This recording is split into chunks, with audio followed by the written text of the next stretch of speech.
Hello students, banking concepts. So this is a presentation from Banking and Management Academy. So in this video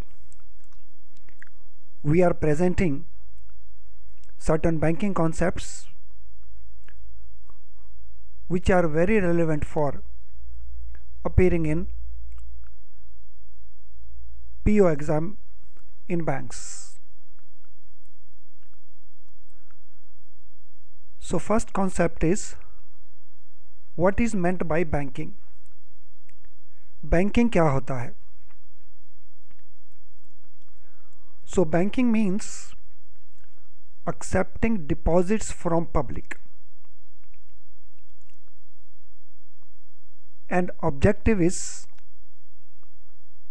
to give loans and make investments. So bank public से पैसा accept करते हैं deposits और उसको loan देने के लिए purpose के लिए, दैट इज लैंडिंग पर्पस के लिए, और इन्वेस्टमेंट पर्पस के लिए यूज करते हैं. सो banking means accepting deposits from public for lending and investment. Now banking business को कौन रेगुलेट करता है? सो banking business is regulated by government of India and reserve bank, और उनके पास रेगुलेट करने का अथॉरिटी दो डिफरेंट एक्ट्स के अंतर्गत है. So one is banking regulation act, other is reserve bank of India act. So who regulates banking business?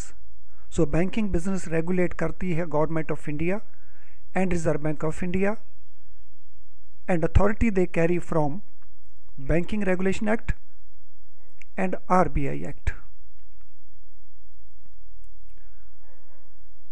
India में तीन तरह के बैंक्स हैं. So there are three category of banks in India.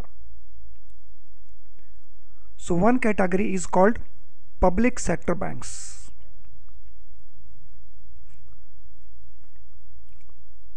सो इस category में State Bank of India group शामिल है, nationalised bank शामिल हैं, and regional rural banks, that is RRB. So इसमें तीन कैटेगरी के बैंक्स हैं. One is State Bank group banks, nationalised banks and RRBs. So State Bank, there are 6 banks including State Bank of India, and nationalized banks, there are 19 banks. Now second category of banks is private banks. Private banks में there are certain new private banks also, there are old private banks also, and there are foreign banks also. So private banks में new private banks, old private banks and foreign banks. Foreign banks वो banks हैं जिनकी branches India में हैं लेकिन उनके head offices outside India हैं. Third category of banks is cooperative banks. So in India, we have broadly these three categories of banks. Now, बैंकों के पास पैसा कहाँ से आता है और बैंक इस पैसे को कहाँ कहाँ इन्वेस्ट करते हैं? So sources of funds and uses of funds. So first of all, we shall talk about sources of bank funds. सो बैंकों के सोर्सेज में फर्स्ट सोर्स है उनका अपना कैपिटल. द कैपिटल जो गवर्नमेंट कंट्रीब्यूट करती है या शेयर होल्डर्स कंट्रीब्यूट करते हैं? So capital contributed by shareholders and capital contributed by government in case of public sector banks. Second one, उनके प्रॉफिट्स जो फ्रॉम टाइम टू टाइम वो earn करते हैं, जिनको हम रिजर्व्स कहते हैं. थर्ड वन, डिपॉजिट्स जो पब्लिक उनके पास जमा करवाती है. फोर्थ, बोरोइंग जो पैसा वो बोरो करते हैं. ये बोरिंग इन इंडिया हो सकता है, आउटसाइड इंडिया हो सकता है. ये बोरिंग इंस्टीट्यूशन से हो सकता है, दूसरे बैंकों से हो सकता है.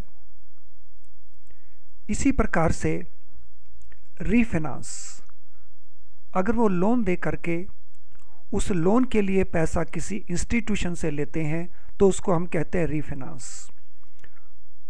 सो लोनी को लोन दे करके उसके लिए पैसा वो किसी इंस्टीट्यूशन से लेते हैं या रिजर्व बैंक ऑफ इंडिया से लेते हैं, that is called refinance.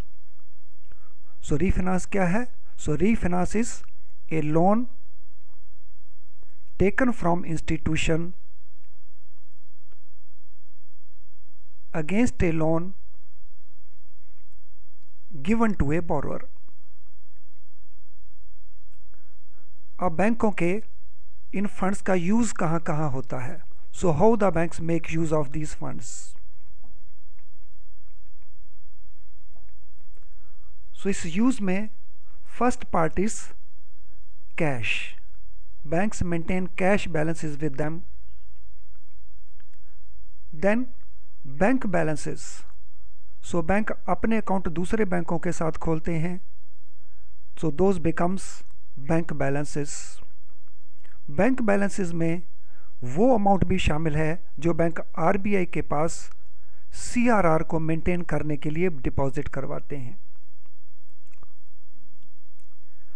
Second, investment in securities. So different type of security में बैंक इन्वेस्टमेंट करते हैं, जिसमें गवर्नमेंट सिक्योरिटीज भी इंक्लूड होती हैं और कॉरपोरेट सिक्योरिटीज भी इंक्लूड होती हैं. Third, loans and advances. So bank borrowers को लोन देते हैं, एडवांसेस देते हैं. सो लॉन्ग टर्म जो होते हैं उनको हम लोन्स कह देते हैं, और जो शॉर्ट टर्म बेसिस के ऊपर दिए जाते हैं so they are advances. And fourth one is other assets. जैसे बैंकों के पास फिक्स्ड एसेट्स हैं, उनकी बिल्डिंग्स हैं, उनका इंफ्रास्ट्रक्चर है. So all that is also part of their use of funds. So I am recapitulating. बैंकों के सोर्स ऑफ फंड्स में उनका कैपिटल है, उनके प्रॉफिट्स हैं जिनको हम रिजर्व्स कहते हैं, उनके डिपॉजिट्स हैं जो वो पब्लिक से रेज करते हैं, वो पैसा बोरो करते हैं या रीफाइनेंस लेते हैं. यूज़ ऑफ फंड्स में उनका कैश बैलेंस है, दूसरे बैंकों में उनके बैलेंसेस हैं including balance with RBI. Securities में इन्वेस्टमेंट है, बोरोर्स को वो लोन्स देते हैं, एडवांसेस देते हैं, और इसी प्रकार से अदर एसेट्स में उनका इन्वेस्टमेंट है. नाउ डिपॉजिट्स क्या होते हैं? डिपॉजिट्स और किस किस प्रकार के होते हैं? सो पब्लिक बैंकों के पास जो पैसा जमा करवाती है that is called deposit. So deposit, it is the funds given by public for safe keeping. So deposit different types के हो सकते हैं. So let us see किस किस टाइप के डिपॉजिट्स होते हैं. So फर्स्ट कैटेगरी डिपॉजिट का होता है डिमांड डिपॉजिट्स. डिमांड डिपॉजिट्स ये वो डिपॉजिट्स हैं जो बैंकों को लौटाने पड़ेंगे अगर कस्टमर ने वो पैसा डिमांड किया। So which is payable on demand. So जैसे ही डिपॉजिटर पैसा डिमांड करेगा, बैंक इस पैसे को वापस लौटाएंगे। इनको हम कहते हैं डिमांड डिपॉजिट्स। डिमांड डिपॉजिट्स में हमारे पास ब्रॉडली दो तरह के डिपॉजिट्स हैं। एक जिनको हम कहते हैं current account deposits. Current account deposits, इस डिपॉजिट में बैंक इंटरेस्ट पे नहीं करते, so no interest is paid and customer इसमें कितने भी बार जमा करवा सकता है, कितने भी बार उसमें से पैसा निकलवा सकता है। So any number of withdrawals और any number of deposits. Normally ये अकाउंट्स बिजनेस पर्पस के लिए खोले जाते हैं। So these accounts are meant for business operations. Demand deposits में सेकंड कैटेगरी है सेविंग बैंक अकाउंट्स का। So saving bank accounts saving purpose के लिए खोले जाते हैं। These are open basically for saving purpose. इनके ऊपर इंटरेस्ट पे किया जाता है। इंटरेस्ट फिक्स करना हर एक बैंक का अपना अपना डिस्क्रिशन है। सो हर एक बैंक अपने यहाँ डिसाइड करता है कि उसे ऐसे डिपॉजिट्स के ऊपर कितना इंटरेस्ट पे करना है। So interest is paid as per discretion of the bank. इन अकाउंट्स में जो विड्रॉल्स हैं उनके ऊपर कुछ रिस्ट्रिक्शंस होती हैं। So there are some restriction on number of withdrawals. Second category के अकाउंट्स हैं term deposits. So term deposits जिनको कई बार हम फिक्स्ड डिपॉजिट्स भी बोल देते हैं, फिक्स्ड डिपॉजिट्स। सो ये डिपॉजिट्स एक फिक्स्ड पीरियड के लिए बैंक के पास रहते हैं और ये फिक्स्ड पीरियड मिनिमम 7 डेज होना चाहिए, maximum 10 years. So term deposit period minimum 7 days, maximum 120 days. So अगर किसी डिपॉजिटर ने फॉर ए लॉन्गर पीरियड पैसा डिपॉजिट करवाना है और ज़्यादा इंटरेस्ट रेट अर्न करना है तो देन वो डिपॉजिट करवाता है टर्म डिपॉजिट्स के अंदर। सो टर्म डिपॉजिट एक फिक्स्ड पीरियड के लिए बैंक के पास अवेलेबल रहता है। इसी कॉन्टेक्स्ट में एक और अकाउंट का नाम भी जिक्र आता है जिसको हम कहते हैं no frill accounts. No frill accounts. So no frill accounts वो अकाउंट्स हैं जो बैंक वीकर सेक्शन पर्सन्स के लिए ओपन करते हैं और इन अकाउंट्स में बैंक अकाउंट खोलते समय बहुत स्ट्रिक्ट कंडीशंस को इंपोज नहीं करते। So it is the accounts which are opened for weaker section per persons. So no frill accounts are the accounts which are opened for weaker section persons without putting strict conditions.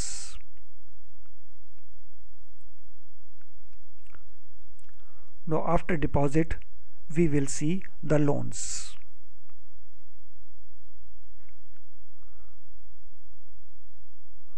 So deposit के पैसे को bank investment और loans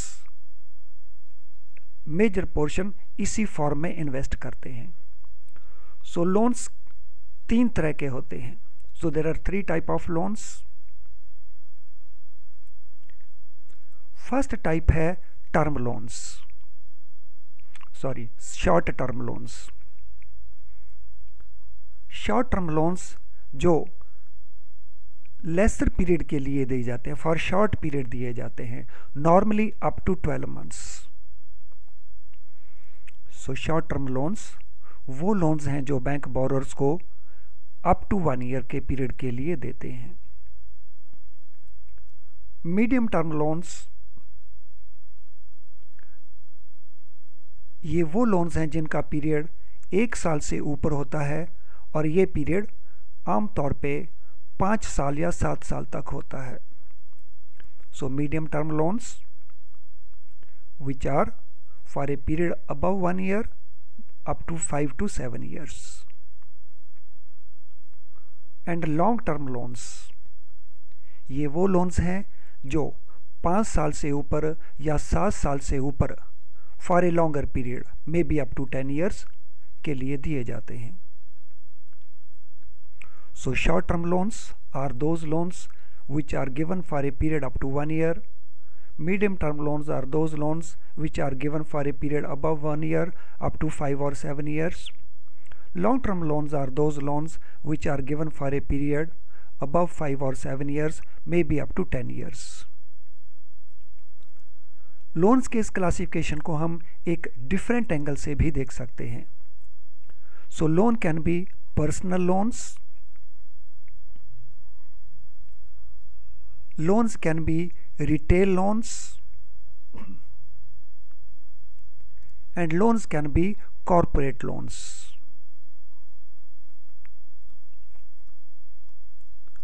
so अगर हम किसी individual को loan देते हैं से फॉर परचेज ऑफ कार और अगेंस्ट हिज सैलरी, सो वो बन जाते हैं पर्सनल लोन्स। अगर छोटा काम धंधा करने के लिए लोन दिया जाए तो उनको हम कहते हैं रिटेल लोन्स, और बड़ी बड़ी कंपनियों को जो लोन दिए जाएंगे उनको हम कहते हैं corporate loans. So personal loans आमतौर के ऊपर इंडिविजुअल्स को दिए जाएंगे for meeting their different purposes like car loan. Retail loan छोटा बिजनेस करने वाले लोगों को दिए जाएंगे for small business. Corporate loan बड़ी बड़ी कंपनियों को दिए जाने वाले लोन्स हैं, so large companies. Loans different purpose के लिए दिए जाते हैं, so loans are given for different purposes, जैसा हमने यहां पे देखा। और लोन को सिक्योर करने के लिए bank different types of securities demand करते हैं। So banks secure the loans with different type of securities. Banks secure the loans with different type of securities. अगर किसी लोन में सिक्योरिटी अवेलेबल नहीं होती या बिना सिक्योरिटी के लोन सैंक्शन किया जाए तो उसको हम कहते हैं unsecured loans. So unsecured loans where no security is available. So जिन अकाउंट्स में कोई सिक्योरिटी अवेलेबल नहीं उनको हम कहते हैं अनसिक्योर्ड लोन्स। अगर किसी लोन का गिवन टाइम के अनुसार पेमेंट नहीं किया जाता तो उनको हम कहते हैं non performing loans, NPA, non performing advances, that is non performing loans, यानी ऐसे लोन्स जिनका रिपेमेंट पहले से फिक्स किए गए टाइम शेड्यूल के अनुसार नहीं किया जाता, सो उनको हम कहते हैं नॉन परफॉर्मिंग लोन्स।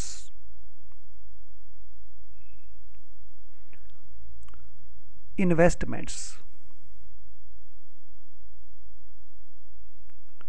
सो इन्वेस्टमेंट बैंकों का 2 टाइप्स का होता है। So there are 2 types of investments.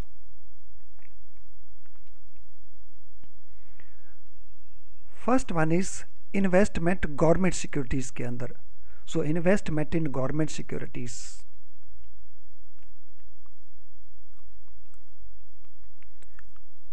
Government securities में हम इन्वेस्टमेंट को गिल्ट एज्ड सिक्योरिटीज में इन्वेस्टमेंट भी कहते हैं। Investment in gilt edged securities. So there is lesser risk in these securities. इन सिक्योरिटीज में रिस्क जो है वो कम होता है और इनके ऊपर इंटरेस्ट रेट भी कम होता है, so low interest rate.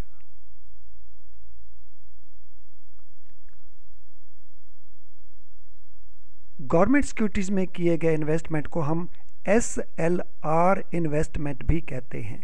So this investment is also called SLR investment. So investment in government securities is also known as SLR investment. Investment का सेकंड कैटेगरी है इन्वेस्टमेंट इन अदर सिक्योरिटीज.